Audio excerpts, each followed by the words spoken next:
No comment. Oh, okay. All right, we're live on YouTube. So I'll call the executive part meeting to order. No comment. Oh, okay.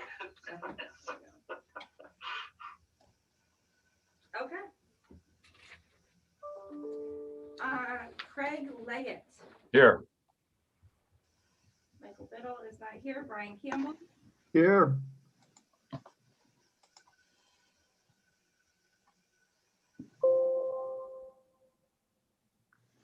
We have an aquarium. We get started. Welcome, Andrea and John and everyone else too, and Bob and Tom. Thank you. Thank you. Nice to have you here today. Good morning, all. So I'd like to start off is the Glendon Highlands has put an application to for benefits to do bonds for a new project. And if you would please, either Andrew or John, please explain what you're doing. And Yep. Where we're going from here. So this is John, and I'll get started. The Glennon Highland Meadow, existing, very successful facility by Highland Park in Queensbury, of course.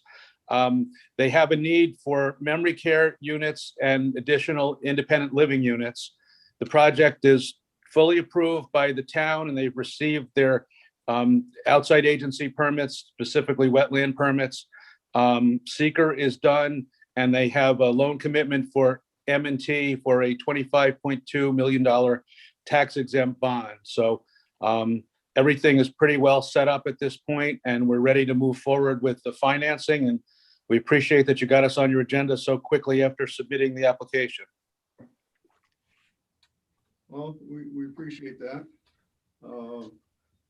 Andrea, do you have anything to contribute also? No, I think that's a good overview summary. We have existing independent living apartments and cottages, 92, and we want to add 28. Mhm. We also want to add a wellness center with a pool, kind of mid-campus, to allow all residents to participate in that. And then our memory care center will be a disconnected building, but on our property, and that will be 30 units of memory care at the assisted living level, So much needed in the community. You have no memory care units over there currently, or? We do not. We have assisted living. We have 42 apartments of assisted living, but not memory care, not secure. Okay. I'll open up the executive board. Any questions for Andrea or John? Yeah, Dave. Yeah, Brian. So my question is, I assume it's public information, but what kind of cost are these to people to stay like in a memory, type setting, or in the regular independent or regular assisted living? I mean, does it fit with the community and everything? Because I have no knowledge of any of that. Sure. So in general, I like to sort of put it in categories. So independent living is the lowest level of care. We provide meals and, some support services. And that's usually, and this is industry wide, in that $2,000 to say $4,000 range a month. Then when you jump up to assisted living, that's usually in the $4,000 to say $6,000 a month. When you jump up to memory care, which requires a lot more staff time to help manage, that's usually in that $6,000 to $8,000 a month. We're hoping to be on the lower end of that. We're in that $7,000 or sort of middle range of that. And then, of course, nursing home is in that, say, $12,000 to $14,000 a month. So it definitely is a savings from nursing home. So it's basically keeping everybody home as long as you can, and there's different avenues to go through before you finally end up in the nursing home, and hopefully you don't. Yep. Excellent. A good Thank way you. to summarize it. Yep, that's kind of what I was looking for. Thank you. You're welcome. I'm trying to find a place for Brian. So I had a couple of questions here in your application, clarification, I guess. On page 2, you talked about exemption from sales tax. Do you incur any sales tax, or? We actually we do have an exempt certificate now. So I just, I guess probably duplicative. Okay. And exemption from mortgage tax also? John, do you want to handle that one? Yeah, I think we do need that relief. Yep. So when I looked at your mortgage tax recording tax benefit, I was a little confused on it. Mortgage tax recording fee in Warren, county is 1.25%. yes, So your calculations, I wasn't with your calculations here. You said the benefit amount was 315,475. that's possible that I messed up the math on that. We were looking at the financing, the mortgage portion, about 25.2. Okay, I think the calculation is correct. The calculation is correct. It's just that the mortgage amount would be the 25 million. okay, Yeah. thank you. I just want to make sure my math isn't bad. If we need to make any changes, let us know. Okay. I didn't have any other questions on this. It's certainly needed in the community. Next steps, you've been through this before, but next steps are at the next board meeting, we'll set a public hearing. A public hearing needs 10 days notice. And so we'd probably be looking at, Dave, just to interject, we will schedule the public hearing, but this one is going to be a little different. It's required because it's bond issue. It's going to require a TEFRA hearing. So the notice is a little different than we're normally putting out for our general projects. So I'm not 100% sure on the time frame on that one. So we'll need to connect with bond counsel on that. okay. I did talk to Joe Scott about being the bond counsel. He's agreed. So we will get a copy of the application to Joe so we can start whatever we need. And I know he'll be looking for more documents. And we're very comfortable working with Joe, having done a lot of IDA deals with him. Yeah. Well, Joe is probably about 7 years younger than I am, but we grew up in the same town about half a mile apart. So I've known Joe ever since he was, and his entire family ever since, but he's quite a guy. They're quite a family, and his sister actually married my brother. So Oh, there you go. we keep in contact a lot. So anyhow, Full disclosure here. You gotta excuse yourself. always best. Always best. There is no conflict at all here anyplace, but I always like to disclose that. Everybody knows everybody in Washington County. There's just not that many people. We got as many people as Warren County. Yeah, just spread out, right? Yeah. We know how to live. We keep away from our neighbors. Okay, so that's the process, and we'll go from there. Any other questions, either Andrea or John? Nope, sounds good. Thank you very much. We appreciate it. And I think our meeting is when, Ally? Board meeting, you mean? Board meeting is 19th? The 19th. April 19th. Okay. So we'll also send you an invite to join us then. Yep, sounds good. We'll be on. Thank you for attending. We appreciate it and have a great day. You too. All right, Thanks so thank much. you.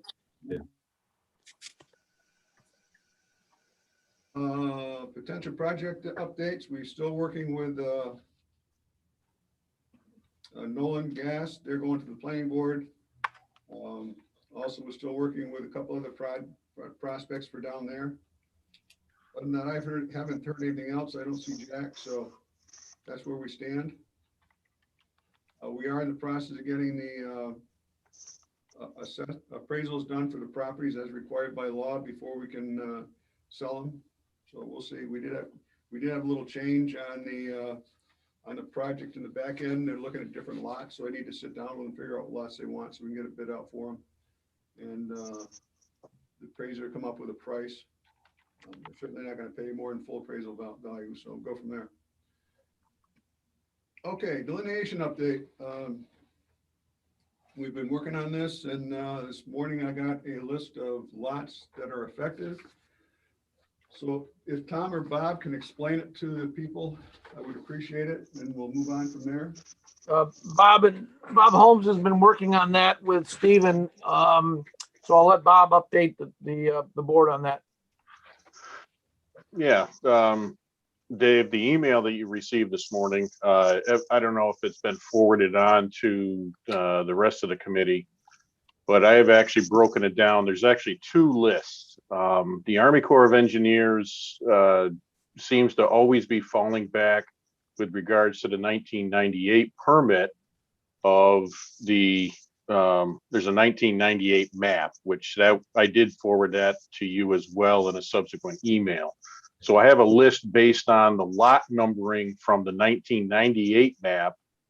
Plus I've also provided the wetland limiting factors based on the 2007, I believe, recorded subdivision map, in which the lot numbering is different. I think a conversation with Stephen at some point is going to be necessary on how we want to present this to the Army Corps, because I believe there's a little bit of difference here, and I'm not sure whether or not the Army Corps really cares about the 2007, but that also is the approved subdivision plan from the town of Kingsbury, which in my opinion, I'm not sure that can be ignored. Okay. That's, We're hoping it becomes a perfunctory difference and that the Corps will, we'll label the lots with whatever numbers are appropriate, and that the Corps will work with us. Okay.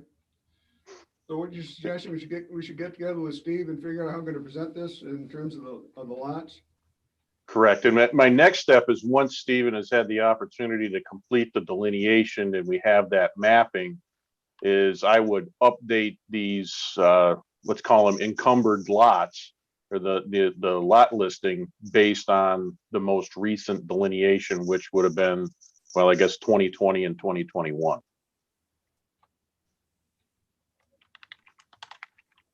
Okay, but the delineation that he's doing currently is only that back 35 acres? Yes, but he's actually delineated, if you recall, back in 2020, he did delineate IDA owned property within the areas of what we always refer to as subdivision 2A and 2B. Okay. So we have the other delineation, so we can make those matchups with those other properties. I didn't hear that, Dave. Say again. I said, we have the delineation for the balance of the property, except for that back 30, I think it's 35 acres. So we could probably do some of that matching up before he gives us that other delineation, correct? Yeah, I would have I can only create a partial list at this time. Okay. Partial list of what? The areas that have been delineated prior. So it's basically would be, say, lots 1 through 15, and then it's going to be about lots 27 through 33, which it's primarily the lots that border on County Line Road, on Casey Road, and then along Ferguson Lane. Okay. Right, I thought he had delineated all but 21 through 24 and the big parking area there. I think you lost me a little bit there, Dave. What do you mean by the parking area? You talking the turnaround area by Equistock? No, I'm talking about the 6.9 acre lot that's in the back. That's pretty much all wetlands anyways. Oh, the little pull off there, the little hammerhead pull off. And it goes back, it borders, I think it's Dickinson's, I think it's Dickinson's farm on that left-hand side or the right-hand side.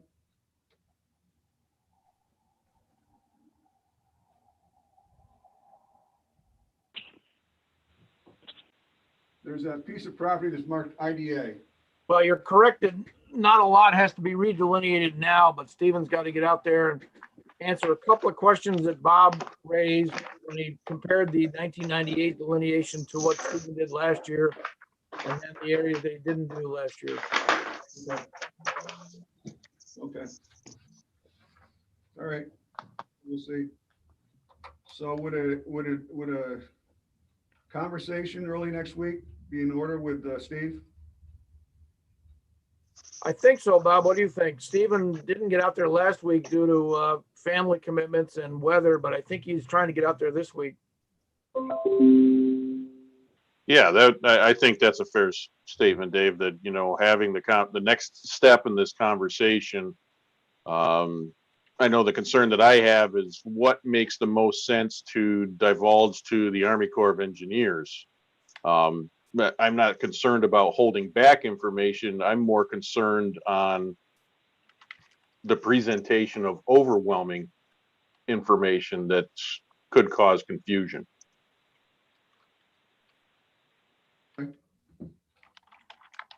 So I'll schedule something for Tuesday. And we'll go from there. Excuse me. Okay. Okay.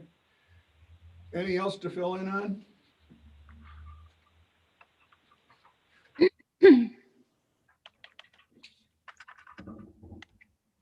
I guess the one question I would have for Kara, are we comfortable moving forward with regards to the updates with the restrictions and the covenants? Yeah, I mean, it's my Feedback.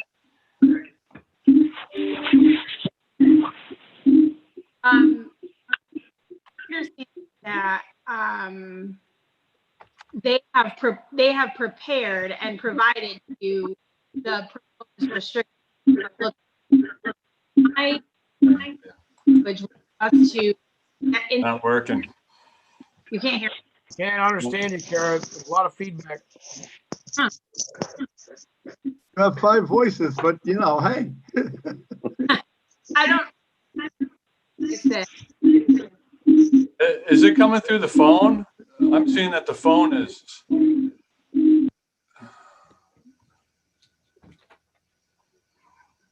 I'll try it. There. All So better. I don't have a phone connected. I don't have a phone, but You're fine. oh, okay. So it's my understanding that the document that they provided is what they're looking for us to approve and have the lot owners execute and put on record. Is that correct? Yes, that's the language that they are looking for, or something that closely resembles that language. Right. It sounds like that's a template that they utilize. So from a technical standpoint, I'm not going to have modifications to that as it applies to the wetlands. We're going to have to defer to them and or any recommendations that you have with respect to the technical nature of that language. My was just to clarify that particular document will replace the article that's in the existing covenants. Otherwise, we're going to have two provisions relating to the same topic that exists. So we have to amend and replace in its entirety the Article 5 of the existing covenant. I don't think they'll have an issue with our language because otherwise we've got two provisions of record on the same topic. Okay. My take is, would you be able to put together a draft revision, I guess, of the covenants and deeds, and then we can share that in its entirety with the Corps? I can, but I guess I don't understand. I thought what they wanted is that document they provided. Yeah, I guess my inclination, well, again, this might be a conversation that we can have with Stephen to see if he has any guidance on it, or worst case scenario, we actually have a direct conversation with John Connell. That my take was the incorporation of that language into an updated version of the deeds or covenants and restrictions.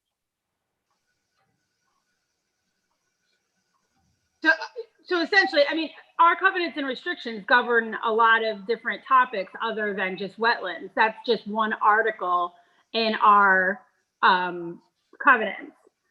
So my language that I proposed indicated that it's an amendment and replacement of Article 5 of the existing covenants. Now, if the members of the IDA want to go back and amend those covenants and restrictions in their entirety, then that's a different conversation. I mean, I don't know if the members want to take this opportunity to go back, since they're going to have to be reaching out to the property owners to get approval on this, to make other changes.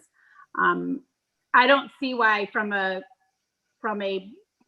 I guess, drafting standpoint, why they would have an issue with this being an amendment as it relates to Article 5 versus a redo of the existing and just including this language in it. I mean, to me, if we do it that way, that we're gonna have to do it all at once, and have all property owners sign at the, we won't be able to put it on record until everybody signs.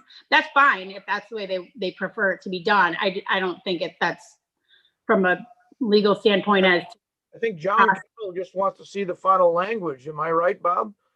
they've prepared it's my understanding that what they've provided to us is what they want. But they want it reverberated back to them. They want it in our covenants and sent back to them in the exact condition it's going to be put in the referenced in the deeds. So it's really spinning back to them, right, Bob? In essence, yes. I guess the one question I have for you, Kara, that how would we document in the existing deeds and covenants that we now have an addendum that basically supersedes Article 5? Is that the quick one sentence language that you had proposed last week? Well, no. So that I suggested be in this document that they prepared and forwarded. When we transfer out a parse, so all the property owners that will sign on to this, that becomes part of their chain of title. When we transfer the property, we would say, if we were transferring a lot out, we would say subject to the covenants and restrictions dated such and such a page. Those would be the documents that are currently of record. We'd say also subject to wetland covenants and restrictions recorded on such and such a date, such a page. Those would be superseding the Article 5 of the existing covenants. I mean, I don't, if they want to have the entire covenants amended and replaced, we can do that. But my recommendation to the board would be, if you're going to go through that process, then you might want to look to see if there's any other changes you want to make. They do, right, Bob? They don't care about that. They just want their language in the covenants. Yeah, that's correct. They want their language in the covenants. And if Kara, I'm going to defer to you. As long as it's evident or clearly evident that there's new language that is to be utilized, and in effect that Article 5 is null and void going forward, which, I mean, the interesting thing is the existing Article 5, in my opinion, does the exact same thing as what the Corps is proposing, but it's not language that they have deemed satisfactory. So I'll chip in. If we go out and try and redo the entire covenants again with them, you will get people wanting changes in the covenant. It will take forever to get those approved. I agree. The only thing that we can do and have a good chance of getting this done fairly quickly with those lot owners is just do the amendment to the covenants and make sure they're filed and registered so it appears on record. And I think an explanation to Mr. Connell, if we open that up, we're going to open up to redo the entire covenants, that it's going to take forever, and he might take a different tack from now on. He may not be as informal as he is being now, and I'm concerned about testing his patience on the length of time it's happening now. So who is that? John Connell, who's a very valued engineer in the Army Corps of Engineers, who's in charge of the wetland project. Okay, so you're saying it's been fairly informal up to this point, more on conversation, and you don't want to push that. You could put a cease and desist on the entire property, which means Yeah. we can't complete sales of property we have. Yeah. Can I ask kind of a legal technical question? So these are covenants. So if I had bought a lot, if I was Roselle, I bought a lot on there and I have all the covenants, including Article 5, protection of wetlands, and I've agreed to that. Can we, as the, change these covenants to those lots that have already been sold and they've been agreed to, as these are the rules? No, we have to go to those property owners and have them sign on to this. Okay. The intent is exactly the same. It's the wording that changed. Yeah. It doesn't put any further restrictions on them, I don't believe. So right now you have 2 sections under Article 5. Are there more on the ones proposed by the Army Corps? Yes, it's like a 5 or 6 page document. Oh, okay. So would that, and that would completely replace Article 5, not just necessarily become an amended, an attached amendment to it? Right. I mean, I don't know. It sounds like there may be a little bit of, I don't want to say confusion or misunderstanding with the manner in which documents that go on record become in your chain of title. We're not going to be able to go back and redo the deeds to add this. Once the part, it's just like if there was a homeowners association and you made a change to now allow for a change to the homeowners association rules and regulations, you would amend that section, put it on record. It now, as of that date, becomes the requirements that must be complied with going forward. You're on notice to any future owners. I don't see why we can't do it as an amendment and a replacement of Article 5. I'm happy to have a conversation with the Army Corps, their legal department, as to the impact of recording documents and what that does for a property owner. Mm-hmm. Of course, what they prefer is an easement on the entire property. I'm sorry? What they really prefer is an easement on the entire property. For the wetlands themselves, that you have given me right to the wetlands type of easement. Yeah. The pockets and the filling we did and what can and cannot be disturbed. But I think it's too late to do that. So I'm gonna make a call. We need to make sure that we do the amendment. Let's get the wording. Let's let it pass, run it past John, make sure he's all set with it. And move forward what we can. So we'll talk through it with Steve on Tuesday or Wednesday next week, okay? Sounds That's like a fine. plan. Okay, anything else on this subject? Okay, thank you. Thank you, Tom and Bob. Okay, take care all. Very good. Thank you. Good Hey, luck. Tom, how are you? Okay, we need the approval of the March 10th, 2021 meetings for the IDA Executive Park. I need a motion to accept them. Ryan, I don't think I was there. I would. I'll move it. I'll second it. All in favor? Aye. Hi. Carried. Old business. We start off with Ally. Your old business, Ally? I sure am. This is going to be on the agenda until there's no red. Okay, so Mr. Wild, I know he's not here, but he still has to complete his sexual harassment and workplace violence training. And Mr. Bruno, we spoke earlier, he is now on the agenda to receive his ABO webinar training. So Can't wait. almost there. Thank you. Next is Mr. Leggett on executive director discussion. Okay, so I had sent through to you, Mr. Chairman, and Michael Biddle, a sketch on a proposal for executive director that includes a job description, statement of need, statement of solution, and resolution for establishing an executive director. I think we can all agree that with the amount of activity that is involved with the IDA, and look at our past discussion a few minutes ago, just all the time that's required with wetland delineations and getting this done. With having a staff person available and able to take care of that work, that frees up the board to concentrate on more of the board issues, policies, procedures, and approvals, review of applications and things like that.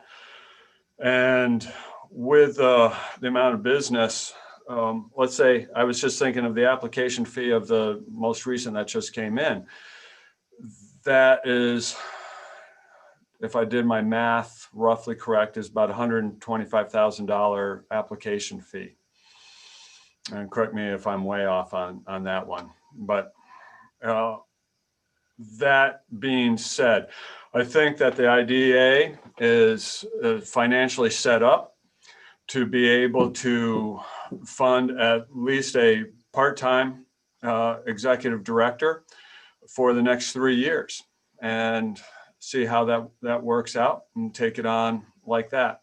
By all accounts, it could be permanent, but I didn't want to push anybody into saying that this is, into perpetuity, but just to see how that executive director arrangement works. Any questions? And I could send out that document to everybody. I wanted feedback from you, Dave, on that, what to do. No, I thought it was good. I actually thought you sent it to more people than you did. So, I'll just run through for those board members who didn't get it. Did quite a resolve and everything else. But the most important part of it is that he's looking at a part-time. I'm not sure what this guy is part-time. I think part-time would be 20 to 30 hours a week. Correct. Whether he did this an hourly basis or a salary basis is still to be determined. We're looking at approximately for fiscal year 2021, I calculated for the entire year.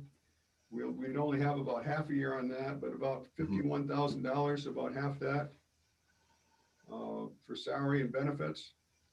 And then he put a budget for marketing of 10,000, office equipment 3,600, travel conference 2,000. For total executive director budget of 67,500 for a year. We'd probably only using that for about a half year, so it's about $37,500 for a part-time person. If I just take into consideration, I had Ally send out the preliminary budget loss. In this first part of the year, we brought in $218,464 in project fees. We have another 125, 150, 175 coming in that I know of. And that doesn't include anything potential from the TDI project, is Champlain Power Express, if that goes through. So, I mean, financially, we have the capability to do it. If in fact we do take over the dewatering facility, that's going to be another list of projects and stuff we'll have to take care and manage. So that was my input, and I'm sorry I didn't send that out. I'll make sure Ally sends it out. Did you send it to you, Ally? No, I don't think I did. Sorry. Okay. Okay, I should have read the who to. It was late last night. Yeah. So I'll forward that out. That's where we're going. So what are the thoughts of the board members? I think you'd want to send it to the whole board before the meeting so they have a chance to look it over and have any questions. Yeah. Well, what are the thoughts coming out of here?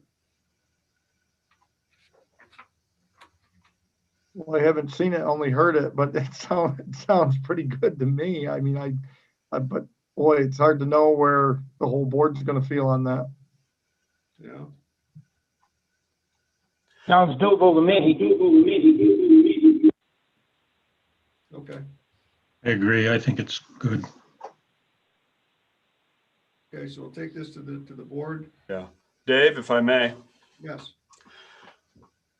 putting this all into the big perspective of economic development throughout our counties, that by having a person, an executive director, able to work with EDC Warren County, EDC Washington County, the LDCs, the planning departments, the various other agencies, even Lake George, CVB, whoever, there would be a person that could help organize our economic development activities. Mike Wild has brought up in the past the need to really look at what everybody is doing and see how we can do it better together. And with IDA represented by a staff person that is embedded, that is here, I think that would only add to the discussion and the results. Well, I agree. I mean, someone working together with EDC and economic development across the both counties would certainly help. And I think there is some benefit to getting some interaction with the Saratoga County also. Right, right. And Lake Champlain, Lake George. Yep. Regional. Yep. Okay. Yeah, I'm just afraid, Craig, that some of them look at it as redundancy and it's another person that, but I agree with you. It's, if we had a person leading the charge for us, so they were all communicating, I think would be a hell of an opportunity. So I think that's, sometimes you have too many chiefs and not enough Indians, but we lack a chief. That's where we're at. You know, Dave has done an incredible amount these past couple of years. We've all witnessed that. And there's been a lot of activity that has coincided with his term as chairman. And in order for us to be able to maintain the momentum and really build on our successes to date, I think it's good to be able to hand off a lot of job responsibility to a person who's paid to do that and has the ability to do that. I agree. Wholeheartedly. Talk about redundancy. I think that the IDA is really not redundant to other organizations, mainly because we have a separate mission, a separate focus. And I would be very hard pressed to have someone from a strictly sales process talking about the abatements and benefits we could give properties. And you know, it sounds simple, but the nuances of it, how it applies to different businesses, are very, very different. As we saw yesterday with Hacker Boat. Now we've got the Highland coming in. It's different. So we need to do that. Need to make sure we're speaking for ourselves and making sure that we're not having discussions that other people can't have. I mean, Ellie does a good job when she's talking to people, but she's also has a lot of other duties to take care of also that are She needed needs to attend to. Yeah. So forward on onto the board. I think it's concurrence. We forward on the board for discussion. I've just forwarded that to Ally so she can forward to everyone before the next meeting to review. Okay. That's why she's smiling.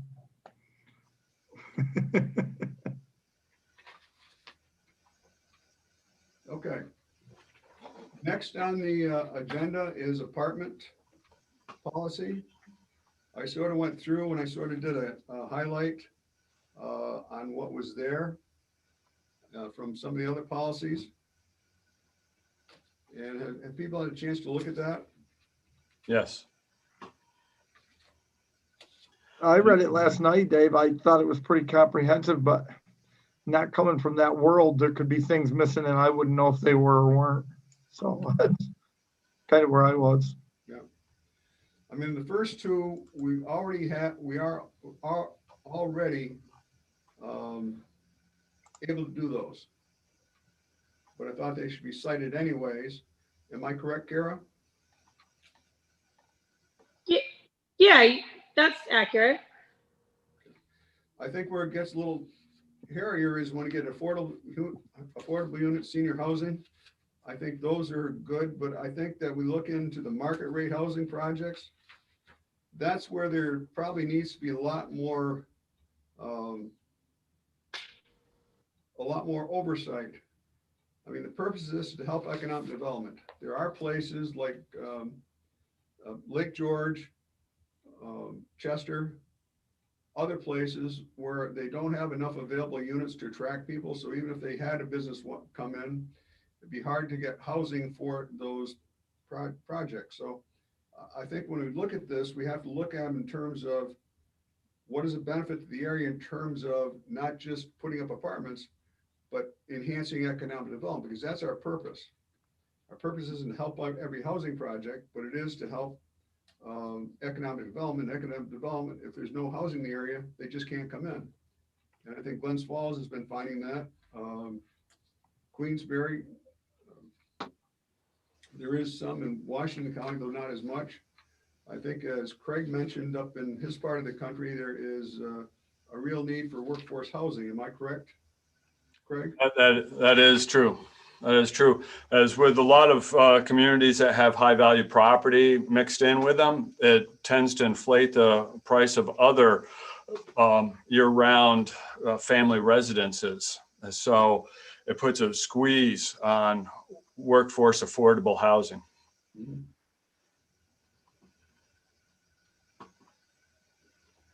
The cost benefit analysis, we don't have one scoped out for housing projects, or would we make one specific for housing projects? Kara? That's entirely up to you. And that's what some other IDAs have done, as looked at and creating and establishing their own cost benefit analysis for various types of housing projects that would be allowed or would not be allowed. The other thing that some IDAs have done is establish what the particular pilot structure would look like for certain housing projects. Yeah. So one of the things that we did, especially with Fowler Square, is we did not give them a what I'll call our standard pilot. What we did is fall back in the structure of 485B.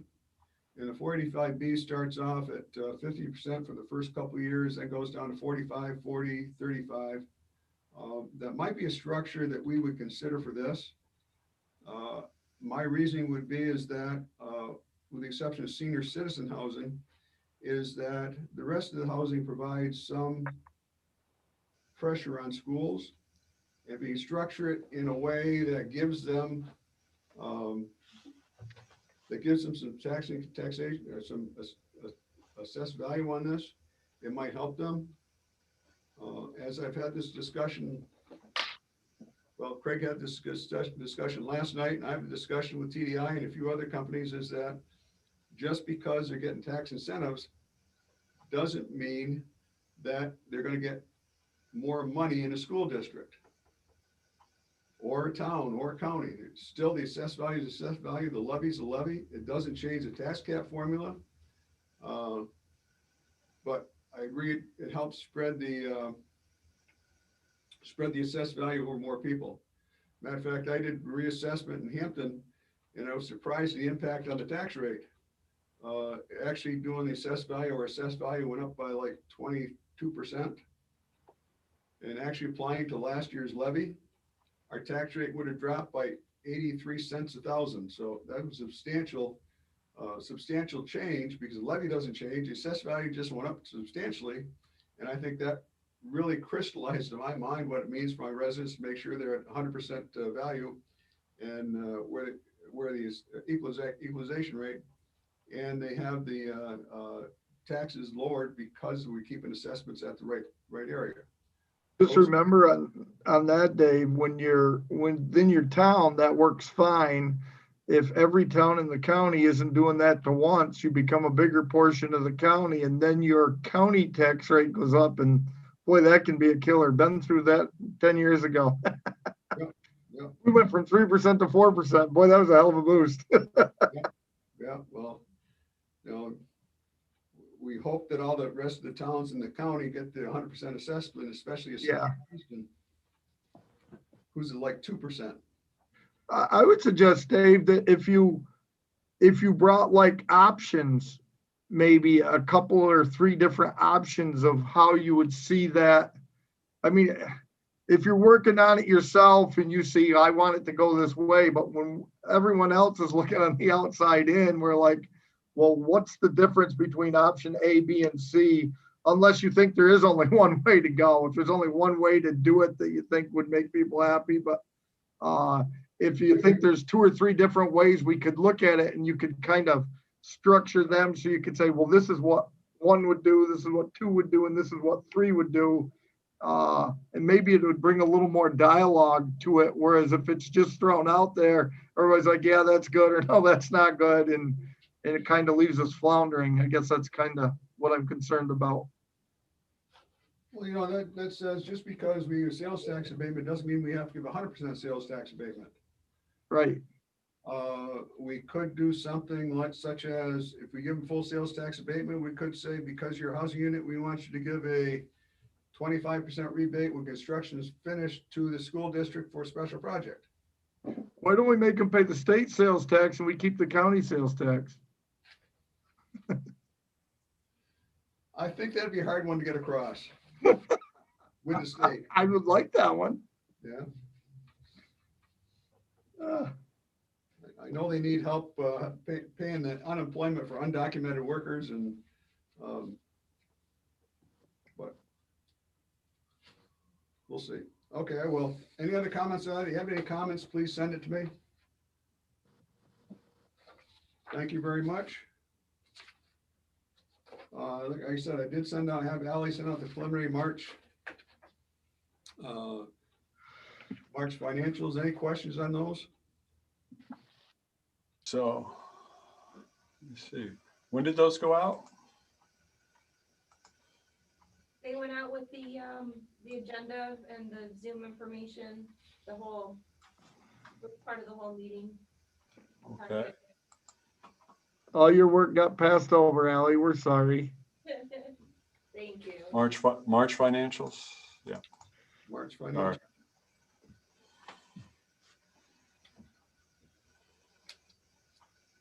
Okay, we'll go with the regular meeting anyways, so.